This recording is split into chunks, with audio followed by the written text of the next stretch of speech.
Okay, so my alarm clock goes off, and I hit snooze like a million times. You know the drill.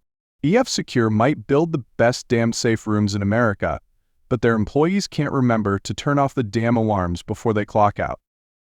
It's Beryl's idea, the panic room. She's the queen of keeping up with the Joneses. Ever since my company got bought out, she's decided we need to live the high life. I'm stuck with them for another 2 years as part of the BOT agreement before I can jump to something new. I'm tired of designing autonomous mobile units for the military. It was exciting at first, but now it's just paperwork, bureaucracy, and adding unnecessary features to appease some bureaucratic fools. Whatever, it's not my problem soon enough. A little voice in the back of my mind makes me check the security system. The secret panic room, or as the docs call it, the safeguard room, is just about finished. We're waiting on the new biometric control panel, due next week. Everything else is pretty much done. Kevlar walls are up, backup generator and filtered air supply installed. Even the furniture is in. All that's left is the biometric panel, which will block anyone from using the interior controls without the right fingerprint. I spent $8,000 on the upgrade after hearing some scary stories about fingerprint ID being cracked. I don't think Beryl fully gets the whole secret panic room thing. She's already given a tour to her 2 best friends, and I had to remind her that the entryway is hidden behind the pantry because we don't want anyone finding it. No one. Friends, family, and no one. She promised she wouldn't tell anyone else, swearing she would keep it a secret from her friends. Obviously, that promise didn't last as long as most of her promises to take care of herself, spend less time at the club, drive within the speed limit, and start to care about family. Damn it, we've been married for almost 5 years, and I'm about to turn 30. At 27, you'd think her biological clock would be ticking. It seems like it's not ticking loud enough. Truth is, I'm a little pissed off that she broke her promise. I leave the office, jump in my car, and drive the 4 miles home to confront her. Not only did she lie about keeping it a secret, she was also in the room without the proper security, at least until the new panel gets installed. She can't use any of the protection systems without the panel, and the only way to control it is through my tablet. Heaven forbid she locks the steel door, she'll be stuck until I or the EF Secure guys unlock it. As I pull into the driveway, I start to calm down. Molly Suv, one of the 2 people who knows about the panic room, is parked in the driveway. The Harris family are our new friends, the kind who got a zip code upgrade and country club membership. I don't like them, but Beryl is super tight with Molly. I prefer people who are self-made, not trust fund babies. Call me a contrarian snob. Molly's okay, but her husband, Flynn, is a blowhard. I tolerate him for Beryl. I pull out my tablet and open the panic room control interface. I log in and check the first few tabs in the right-hand window. Everything is good. The 8 external camera feeds around the house show no motion alarms or anything out of the ordinary. I let myself into the house, heading to the back, ready to give my absent-minded wife a little lesson. I love her, I really do, but she needs to be smarter. She's so sweet and naive. I can't really stay mad at her, but I try to remind myself to be strong and not give in to her charms right away. My anger towards her usually only lasts for about 10 minutes. It only happens when she's not crying, whining, or charming the pants off of me with her deadly sexiness. Seriously, I'm her prey. She's beautiful, sweet, and incredibly seductive. I can't stay mad at her for long. She's the best thing that's ever happened to me, and I know it. To be fair, she's amazing most of the time. It's just been a few incidents lately. If I keep reminding myself about that, I think I can control the anger for 30 seconds or so and maybe talk some sense into her. The second tab of the screen shows the 8 interior feeds of the house. I quickly scan the screen but don't see them. They're not in the yard and not on the main floor. I hit the 3rd tab, checking the upper level, and start to get curious. No one there. The last tab shows the utility rooms, garage, attic, pool house, and... Son of a bitch, I groan, rising from the floor where I've just tripped over an end table. Son of a bitch. The second curse comes as I watch Flynn Harris, Molly's husband, bouncing up and down between Beryl's legs in the panic room. I crawl off the floor, checking again. No doubt about it, my lovely wife is banging my supposed best friend. Or being banged by my supposed best friend, I should say. A half-dozen thoughts race through my mind. I can barge in, confront them, punch the hell out of him, drag her out naked into the street, go outside, buy a gun, come back, and blow them both away. Divorce is a certainty. I'm not staying married to a lying, cheating slut. But then the doubts start to creep in. Why? Why would she do this? Doesn't she love me? Did she ever? Am I not a good husband, a good provider? Our sex life has always seemed good. No, make that great. I haven't complained, has she? I'm sure she loves me. I'm just a fool, right? A meal ticket? Everything starts to click. She's been short with me lately and started avoiding me. We haven't gotten it on in over 2 weeks, a lifetime for us. She's been out late, even more than usual. Damn it, was I that oblivious? A fool? Blind with love? Flynn, the bastard. He was supposed to be my friend. I never really liked him, he was just a spoiled rich kid. Actually, he was the husband of a rich kid and a trust fund bum. He came from a good family, old money, but he had none of it left, or not much. He blew through his trust fund with a bunch of stupid investments. He called himself a venture capitalist. Most of the guys in our group called him a failed investor. Instead of the Midas touch, he had the lead touch. Anything he touched turned to crap. Luckily for him, Molly came from the Hines family and can afford his foolishness. Not me. This is one too many times that he's messed up badly. That son of a bitch is going to pay. Doing that son of a bitch is going to pay, and pay dearly. Divorce. Oh hell, that's going to be painful. Maryland is no fault, of course. I built the company from the ground up with my partner, but we took the money out, and my wife will get half of everything. Years of my blood, sweat, and tears, countless hours of work before I met her, and now she's going to reap the benefits. I know how divorces play out, and I'm screwed. I continue to walk towards the back of the house like an automaton. What the hell am I going to do? I know I want to start by beating the hell out of the bastard. It could land me in a lot of trouble, but damn it, it would be worth it. My work introduced me to some pretty hardcore clients. Doing military contracts will do that. Hell, I can outsource the punishment. But where's the satisfaction? I really want to hear him scream when I shove my size 11 boots up his scrawny little sack. I get to the pantry door. I see the fake wall open up, and I can hear them in the middle of it. It makes me sick, literally sick. I need to do something, but what? Flynn's whiny voice drags me out of my stupor. I can't make out the words, but I'm enraged just hearing him speak. I need to think about this.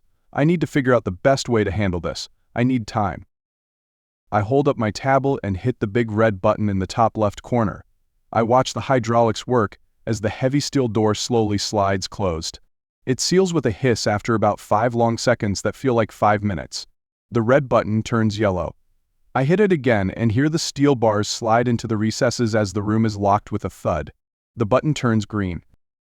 I've got all the time I need. I head upstairs and pack a suitcase. I glance at the monitor, surprised to see they're still at it.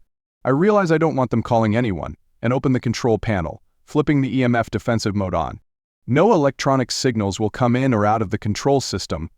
Only my tablet, hardwired to an external receiver, can bypass those defenses. 10 minutes later, I'm in my car and cleaning up after myself. It's not that hard to erase all evidence of my presence in the house. I find the moment I step into the house and replay the last few minutes, looping the recordings at the entrance and inside the house to hide my tracks. From that point forward, no one comes or goes, at least not on video. I erase the command log on the controller, deleting everything after they entered. Just a simple cut and paste, they shut the door after entering. After resetting the timestamps for all my changes, I feel like I've done the best I can. To anyone except the most tech-savvy of computer geeks, I was never there. I'm invisible. My cheating wife and her lover are frozen in time. Now it's time to figure out a solution. I head over to our satellite office to check on the production of our latest units. It gives me an excuse to be out of the main office. I'm gone for less than an hour. After making the necessary visits, I return to the main headquarters, settle in, tell Lacey I don't want any visitors, and get my gray cells working. My first instinct is the most drastic one. It's why I packed a suitcase. For weeks, one of the contracts has been nagging me to visit JPL. Not the local one, the one in California. I could go out there and just disappear for 4 or 5 days. When I get back, everything will be settled. There's still no food or water in the panic room. We haven't stocked any supplies yet. The only risk is if the biometric panel arrives early and the guys from EF Secure decide to install it. It wasn't supposed to arrive for another week. That would certainly settle that scumbag Flynn and get rid of any divorce issues. Hell, I'm even insured for $1 million from that. Shit. The cops might not have the resources to investigate any wrongdoing properly, but those insurance investigators might. Why did I even insure that cheating bitch?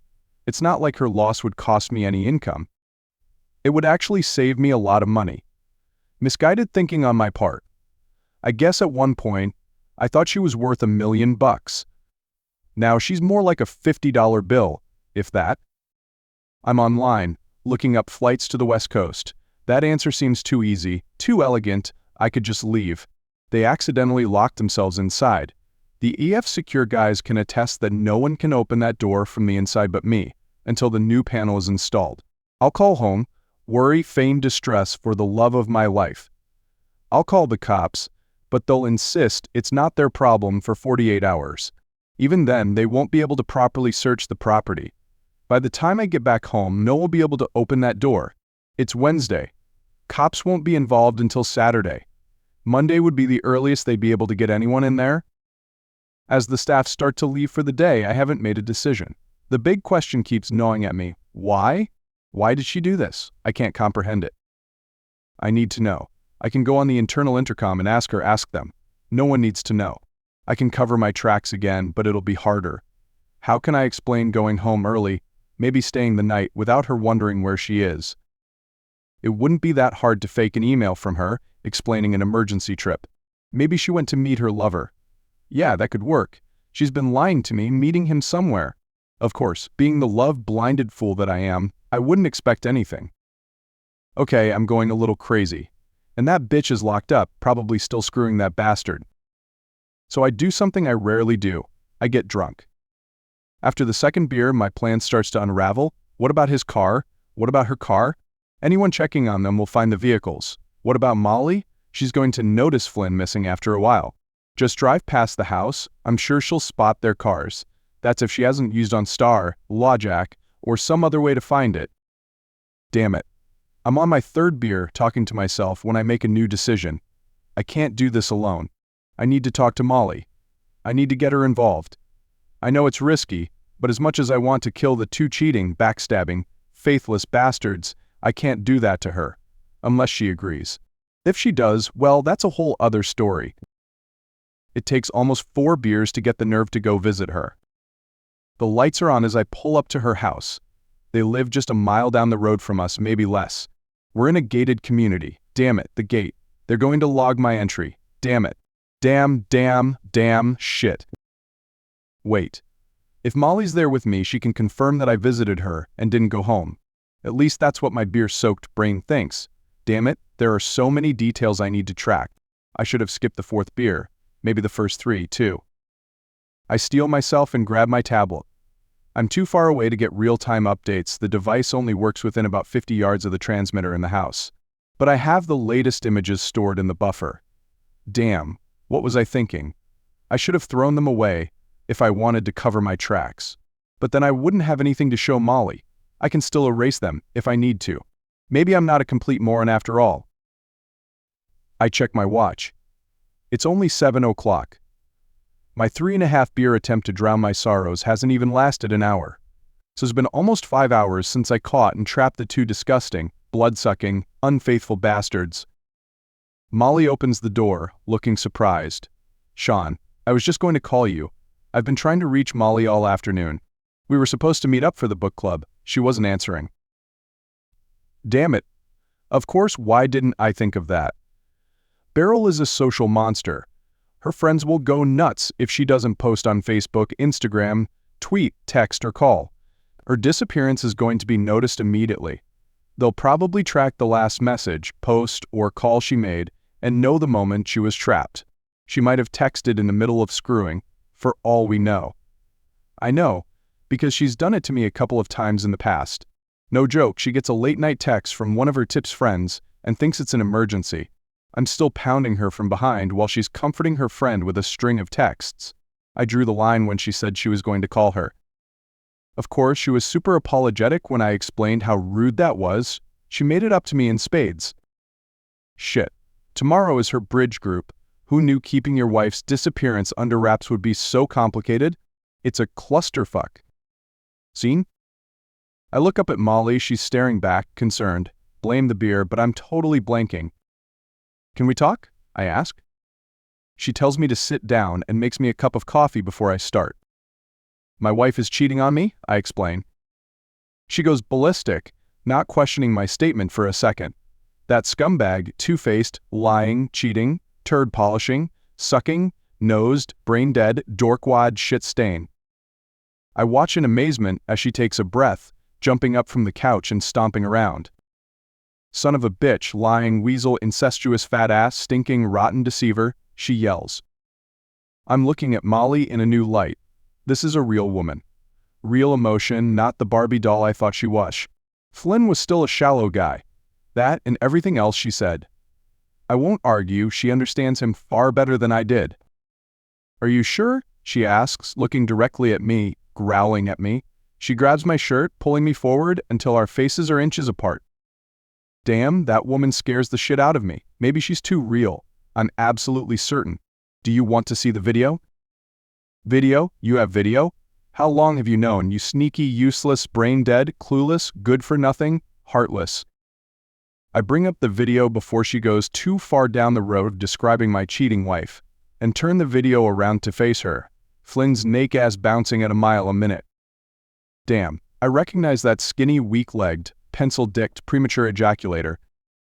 They're locked in there now, I carefully interject. I don't want to be the target of one of her verbal eviscerations. She's quiet, her eyes widen, and I see a mischievous smile spread across her face. Damn it, I almost feel sorry for Flynn. This is one woman I don't want on the bad side of. You locked them in? Really? Her voice is suddenly soft, encouraging. I nod. They're in our new panic room. She sits down, uncharacteristically quiet. I give her a few seconds as she digests my latest revelation. Damn, you are good, Sean. I could kiss you right now. With that mouth? I'm shivering just thinking about it. Details. I need details. Now, she demands. Yes, ma'am, I explain, leaving nothing out. How I got the alert and went to check it out. Where and how I found them. The situation with the panel. Locking them in. Covering my tracks. Packing for my trip and coming back to the office. I leave nothing out. I'm not sure if it's because I think she needs to know I want her to help me figure this out, or just because she scares the shit out of me. You actually thought about just disappearing for a week, locking them in there? No food, no water? The glint in her eye and the smile on her face make my hair stand on end. Yeah, because she scares the shit out of me. That was my first instinct. After what I saw, I hate them both. I can't believe she did this to me. It's just so senseless. I don't know what was wrong. Nothing. I hate the idea of divorce and losing half of everything to her. And I definitely want Flynn to pay. A stuffing, pompous, dog-kissing, dirt-eating, snake-fucking, bug-eyed, wife-stealing. Asshole, scumbag, alcoholic, brown-nosing, slut-loving, she adds. I grin at her creativity. Idiot, can't play ball, bow-legged. She leans in, her voice softer, her grin widening. Pie-eating, lard-ass. I rest my forehead against hers, nearly unable to breathe. Butt sniffer. Toe sucker. Wife snatcher. Snatcher. You said that already, she whispers. That really gets me going. I can't say more before her lips are on mine and she pushes me back, crawling on top of me. That woman nearly cuts my tonsils out after counting all my teeth, identifying the location of my 3 fillings, and knowing what I had for lunch. I gasp hard as a rock as she pulls back with her wicked smile. What are we going to do with them? She asks. The crazy woman is unbuttoning her blouse, straddling me, crushing my betrayed rigidity. Part of me is too stupid to be terrified. That's why I came to you. We'll work this out together. Her bra flies across the room, and I'm staring at a magnificent set of breasts. She sees where my eyes are. Those are real too. You like? Amazing. 2-2, barrels are real too. I'd be damned if I knew why I said that. Maybe it's terror trying to find an escape. I'm dealing with the devil. No kidding? 100% God-given, no artificial preservatives. Damn, I never would have guessed. She seems to lose a little momentum sitting down beside me. They're not really that special after all, are they? Not after what you've tasted. Trust me, Molly, those are truly spectacular. She looks down at me and I see a look on her face that I haven't seen all night. I'm not sure what it is. Worry, confusion, doubt? She wouldn't do that, you know. I don't know how he talked her into it, but that crazy woman loves you. She'd never cheat on you? Not now, it's impossible? So that's exactly what I said before today. You saw the video, you could see her face a couple of times. I recognize her watch and her heels. Nope, that was my barrel. She lays on top of me, her soft breast pressing into mine, her head resting on my shoulder. There has to be more to it, Sean. Something rotten. Trust me when I say she wouldn't even think about cheating on you the way things are going. I hate to say this, but we need to figure out the how and the why. Then we can kill that slimy, arrogant, cock-sucking, snooping, cave-exploring. I cut her off in the most convenient way I can. She mutters something that sounds like turd burgling into my mouth before her tongue is too busy. So my sneaky, devious hands found her skirt, and it's off her hips. I don't know how they did it. I'm never getting out of something like this. Old Sparky is cheering them on from behind my zipper, trying to get some attention. I groan as her fingers slide inside her panties, feeling the smooth skin of her butt cheeks. She slowly pulls back. I want to talk to them. We can do that. I can. If your bitch wife doesn't have a good reason, I'm going to fuck you till you die, right? She's serious. I suspect she's equipped to do it. She could leave me a hollow shell. Leave me enough to remember it, I plead. My hands love the idea and squeeze her ass in encouragement. Oh, that's not going to happen for a while. I think I'll need a month or so to get over this betrayal. I'll keep most of your brains for the grand finale. She kisses me lightly, reaches back and stops the party in her panties my hand was attending, then sits up. God, I hope she was just a whore. But I doubt it, she pouts, before climbing off. A few minutes later, her odd breasts are concealed. I imagine it will take a while before the evidence of my excitement recedes far enough to get my pants back on.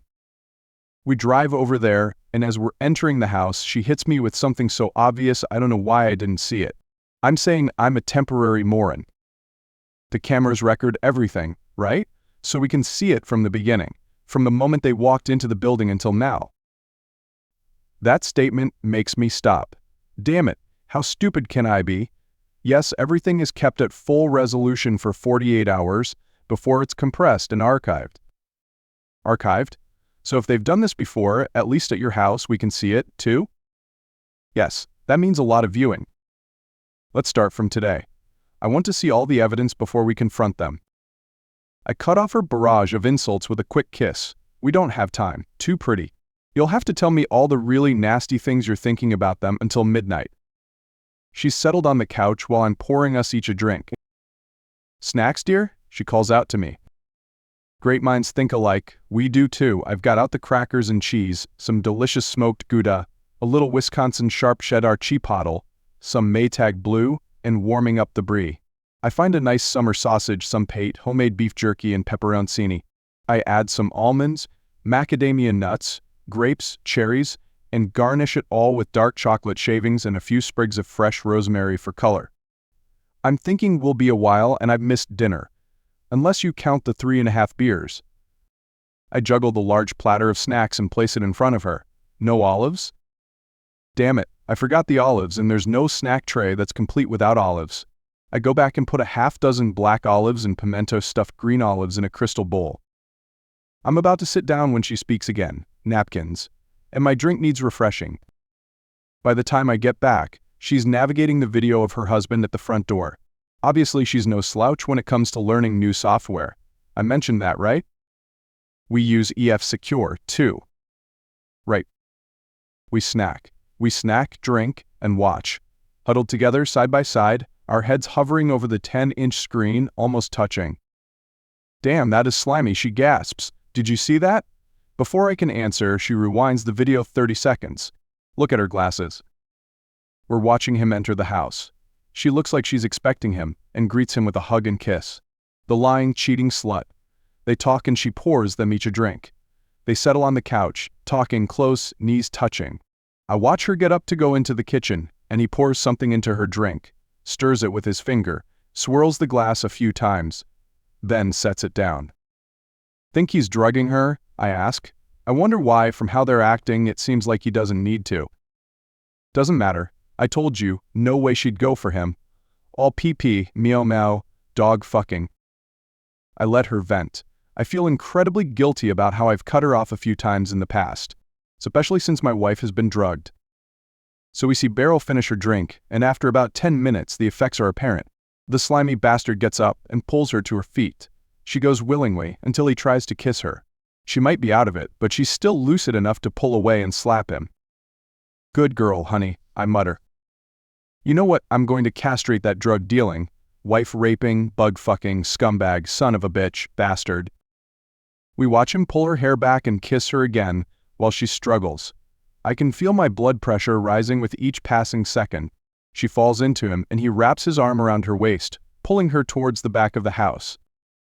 How does he know about our panic room? I say out loud, thinking to myself. "Oh God," Molly groans. I told him. I said it was like ours and yours was better, and about the new panel you're installing. It's so well hidden in the pantry. Ours is under the damn stairs, and you have to go through the living room to get to it. Beryl was so proud of yours." I feel a chill run down my spine and snatch the tablet out of her hands. Damn it. So I'm such a moron. I locked her in there with the fucker who was raping her. I hit the real-time button and jab my finger at the green button in the corner, starting the 30-second timer to open the door. Damn it, damn it, damn it, damn it, I scream.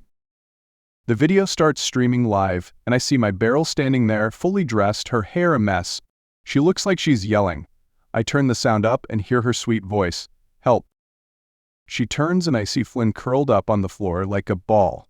She kicks him a couple of times, circles him, and aims for his crotch. "You worthless, wife-raping, lick-the-boot, needle-dicking. Call the police now."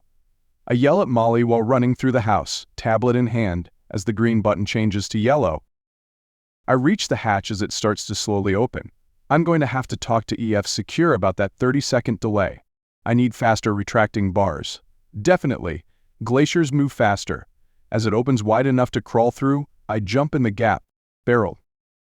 I almost knock her over as she's running towards the same gap. "Sean, I knew you'd come," she sobs, wrapping her arms around me, trembling. God, she looks so bad. I hold her as if I'm protecting my own life, kissing her hair. "I'm so sorry, honey. I'm so sorry." Molly squeezes past us, and I hear the clickety-clack of her pointy shoes as they do their work. Damn it, Flynn, you are nothing but a. I lift my wife out of the room to protect her innocent ears. The community security guy is at the door. By the time I can't hear Molly's vicious attack on her bad husband anymore, the approaching sirens are getting louder. Molly, Beryl, and I are sitting in the living room, finishing the leftovers from the snack plate. "And you sure you don't want to go to the hospital?" I ask for the 12th time. "Enough, Sean, no need. Like I said, the bastard used a condom, and it was so small I didn't even know if it was inside me or not." She turns to her friend. "Seriously, Molly, what was that thing? It couldn't have been 4 inches long, and not much wider than this," she says, holding up a cracker. "So when he said he had a pointy little guy, I ask." Molly shrugs. "Okay, maybe like one of those kindergarten pencils, more like a dry erase marker." It's the first time we've been alone, amidst the cops, security, EMTs, and nosy neighbors. "How did you get away from him?" "He drugged you, and he's so much bigger," Molly asks. I woke up on the floor with a headache and no clothes on. The stupid, drunk, wife-raping, rat-fucking asshole was asleep in the bed. I mean, really, he couldn't even let me stay on the bed and use the other one. In my state. So, I beat the crap out of him. I chuckle. I did. I don't think there's an inch on his body that's not bruised, and his balls are swollen like tennis balls. That's a major issue, Molly interrupts when they start out the size of marbles. He deserved it, Beryl says angrily. You don't think I'm going to get in trouble, do you? Of course not. He raped you. We have the evidence, the glass, the drugs, the blood tests, and the video of you. You were in fear for your life, locked up with a rapist. She purses her lips. I don't know how he locked us inside. I couldn't get out. I tried honey, but nothing worked. I pull her into my lap, feeling less than a snake's belly. Less than Flynn's morals or lifespan if he ever gets out of prison. I know you did, honey. Why did you take so long to get home, Sean? I figured you'd be home no later than 7. It was almost 10 when you got here. Damn it, what am I going to say? I look at Molly, who conveniently turns away, avoiding my gaze. I saw you on the video with him. I thought you were cheating on me. You thought I'd cheat on you? God, this is going badly. I did it to him. I couldn't face you at the time, so I locked the door. You locked the door? I sheepishly nod. I'm sorry, honey. I didn't know what to do. I was so upset seeing you with that bastard I had a few beers. You were drinking while I was being raped? Damn it, this isn't going well, and went to get Molly, because Flynn was involved. She stares at me and I see her eyes widen. She runs her finger across my lip, then blushing, pulls it back. She stops yelling, and her new tone is far more terrifying. It's deep and sharp. You kissed her. You were cuddling her while you left me in there with that animal? You screwing her too, Sean? I can smell her on you. Was that your revenge? You thought I was cheating, so you went and got it on with my best friend. Finally, Marcy speaks up. No, we didn't. It didn't go that far. Neither of us took our clothes off. Beryl turns to her friend. Not taking your clothes off. How far did you get? Just my shirt. That's it, I swear. It wasn't his fault, Beryl. I kind of jumped him. I was so mad at Flynn, I wasn't thinking straight. My wife climbs off my lap and stands staring at the woman who was once her best friend. I've never seen her so angry. She looks more terrifying than Molly at her worst. I want to run. I'll want you out of here, she says slowly. Out of my sight. Get out. You cheating, backstabbing, morally bankrupt, cow bitch, fat ass. She guides Molly to the door, then stops and grabs her arm. Oh God, it's coming, she's going to kill her. I'm sorry that your guy turned out to be such a piece of garbage. I know that hurts. Call me tomorrow, okay? We'll go to lunch? Molly nods, then hugs my wife. I'm sorry he did that to you. Thanks for beating the crap out of him. You saved me from having to do it myself. They kiss each other on the cheek. My wife stands watching from the doorway until I hear the engine start. She waits a few more seconds before yelling and stay out. Molly turns off the porch lights and turns towards me. How are her breasts? Good, but not half as good as yours, I answer cautiously. No kidding, and mine are real. I silently nod. There's no way I'm mentioning that I know that Molly's are too. Things are bad enough. You know you're in a lot of trouble, right? Beryl says. I know, I'm sorry. I don't know how bad I feel. If you really thought I was cheating on you, she whispers, pouting. I couldn't believe it. It was insane, but I saw it. You're in bed with him, in the room he shouldn't even know about. If you know I don't like him, but you insist on being friends. How recently has this been going on? I lost it. I couldn't even look. I wish I had, I'd have noticed you weren't moving. It wasn't like you. How could you think I'd cheat on you, honey? You're my man. Her sad words feel like a dagger to my already hurting heart. That's what she's most upset about. Not that I locked her in with the rapist. Not that I left her in there for hours. Not even that I was getting second base with her best friend, the rapist's wife. She's upset because I didn't trust her. I'm a fool. I believed my lying eyes. I should have known better. I'll never forgive myself. The pout. She slaps me with that killer pout, a P-Neville 10. I feel tears welling in my eyes. She gets up and takes my hand. Come on, I need a shower. You can wash my back. As we walk up the stairs, she squeezes my hand. You know you're going to pay for this, right? I know.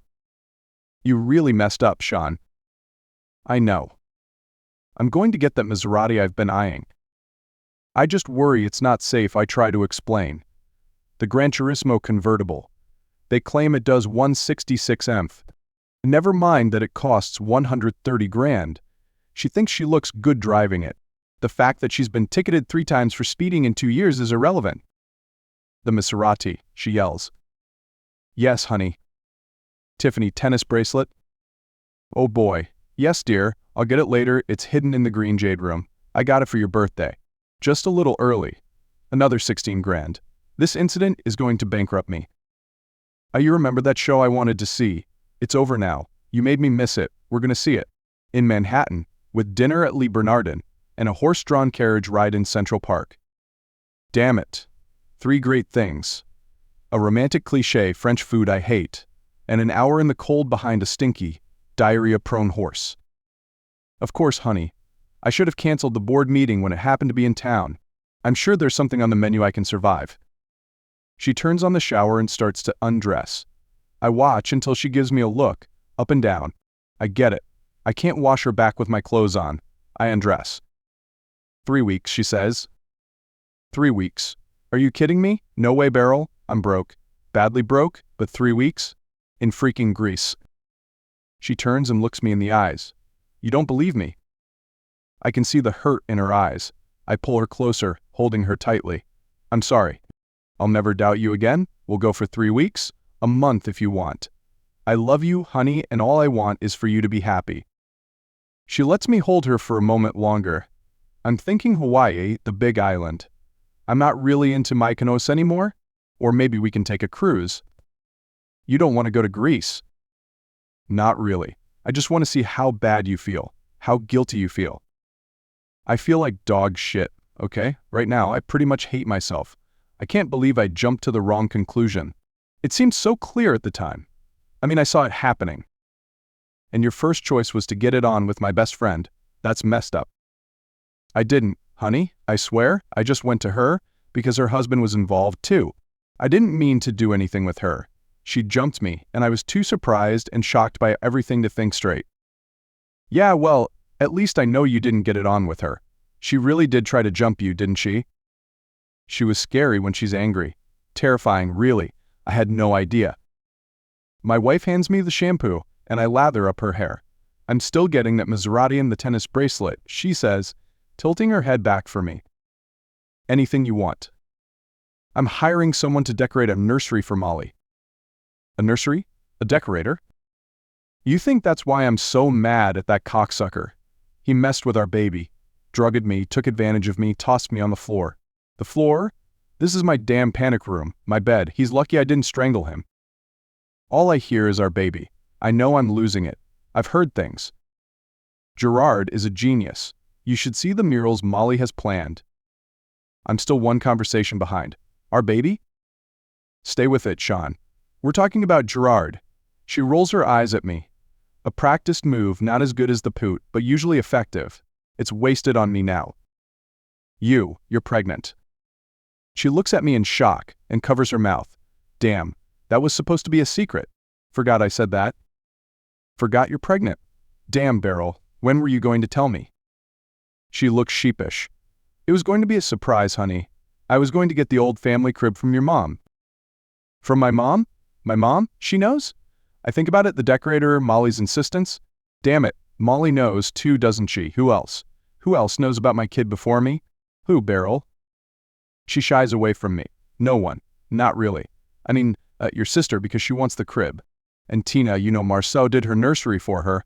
I might have let it slip with the girls at the club. Hardly anyone when you think about it. I'm devastated. After 5 years, we're having a kid, and I'm the last one to know. Don't I matter, Beryl? Why did you keep this from me? Why did you tell everyone else first? I'm shaking. I'm so disappointed. I remember the image of her in that video, talking to Flynn, rubbing her stomach. Damn it, you told Flynn. You told the bastard who raped you before you told me. How could you? She glares at me. He wasn't raping me when I told him. He was just a friend. A friend? A great friend? You know I can't stand him, and you still tell that bastard before you tell your husband. Thanks a lot, Beryl. Thanks a lot. I step out of the bathroom. Now I know where I stand on your list of priorities.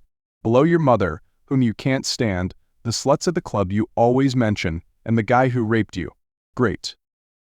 She follows me out of the bathroom. Don't be mad at me, Sean Manning. Don't forget, you didn't believe me.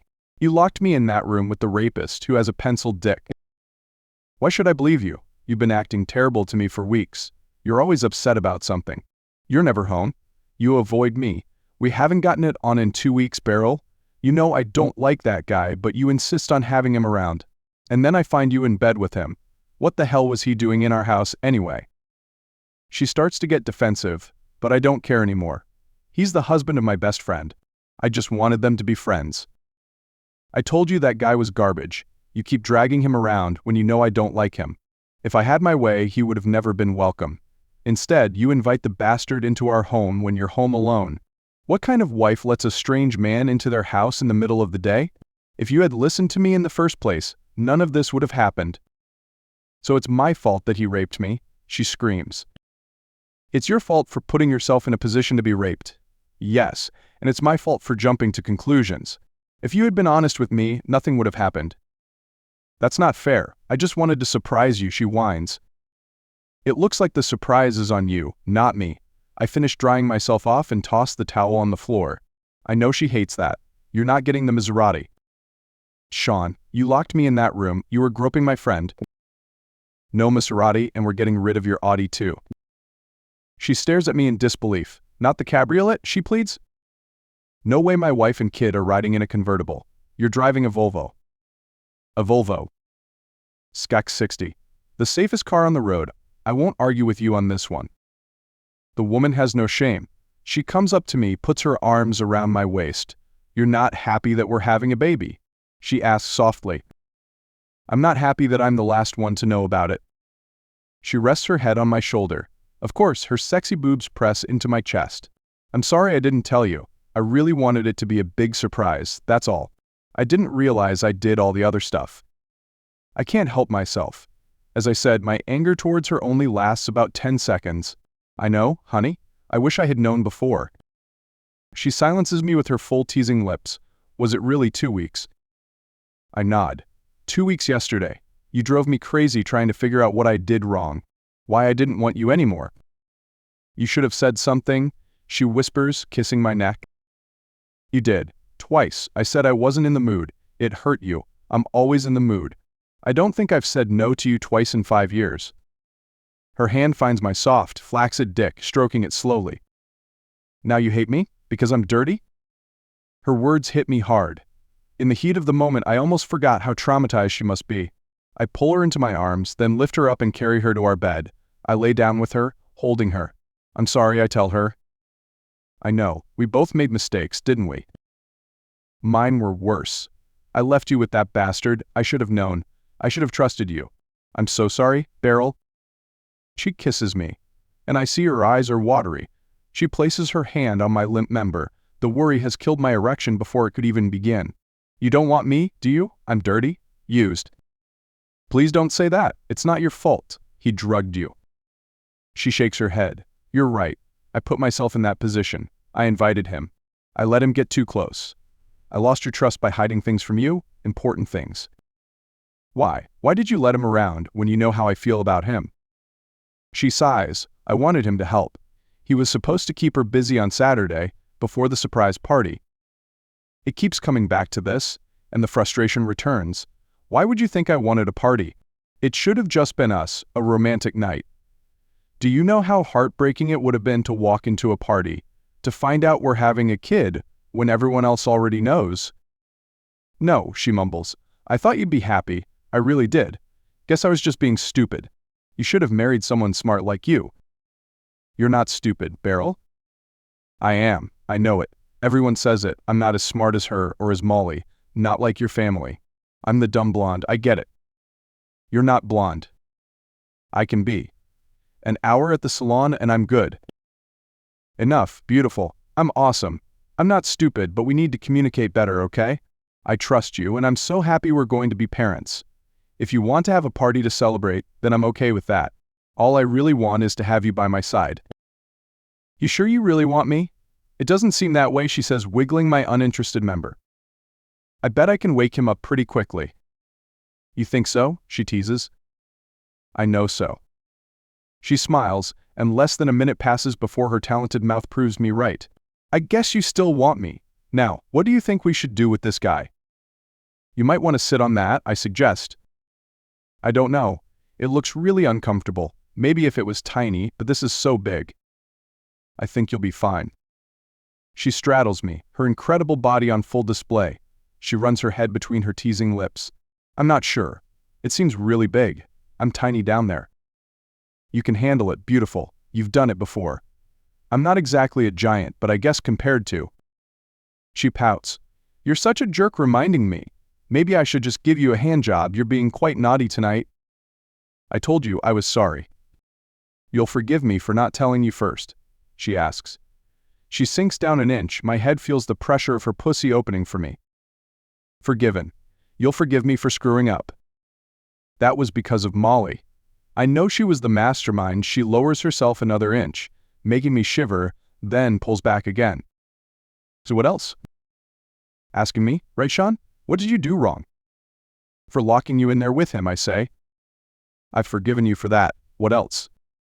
For not trusting you. For thinking you would do something like that. She sighs, sliding down halfway, then lifting back up. That's a tough one. It really hurt my feelings. I'm sorry. It won't happen again. She nods, then plunges down completely. I'll forgive you, but you still have to make it up to me. What do you want? Can I keep the cabriolet? Volvo, I say, trying to stand firm against the assault. I know, because of me and the baby, but I want the cabriolet too. For when it's just us girls. She rubs me slowly and long. One more speeding ticket, and that's it. She laughs, leans down, and kisses me quickly, then rubs my cock a few times, long and slow. My tennis bracelet? It's your birthday today. You'll have to wait 3 weeks. She pouts at me, but it's not the real pout. I know she's teasing. My show in New York. Show and carriage ride, but we're eating at Peter Luger or Keen's. You know I hate French food. She starts to grind against me, making me moan. Hawaii. 2 weeks, and only with doctor's permission. It's hard to say the way she's working me over.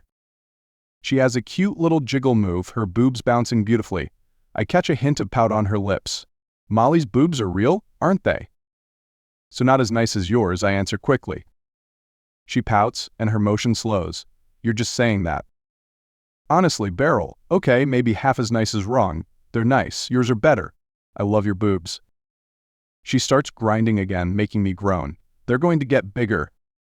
We spend about an hour forgiving each other. It's great, and exactly what we needed. Dickface got 10 years. Molly has a new man within a year, and he's everything her old lover wasn't.